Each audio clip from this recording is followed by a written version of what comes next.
అమ్మ నేను మార్నింగ్ తిట్టిందని నీకు ఇంకా కోపం పోలేదా? అమ్మకి నేను అంటే ఇష్టం లేదేమో అక్క. ఇష్టం లేక కాదే. లేదక్క, అమ్మకి నేను 2 రోజులు కనబడకపోయినా ఏం అవ్వదు. ఒక్క నిమిషం కూడా అమ్మ ఉండలేదు. నీకే చూపిస్తాను పదా. చెల్లేదే? ఏమో అమ్మ నాకు తెలియదు. ఈ రోజు అది నాతో రాలేదు. నీతో రాకపోవడం ఏంటి? ఇంటికి కూడా ఇంకా రాలేదు. అసలు నీకు బాధ్యత లేకుండా పోతుంది. దాన్ని అలాగ వదిలేసి వచ్చేయడమేనా? బాబు మా చిన్నునేమైనా చూసావా? లేదంటే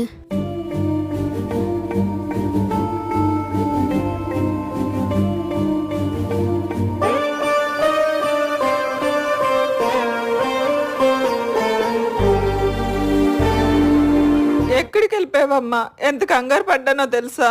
సారీ అమ్మా.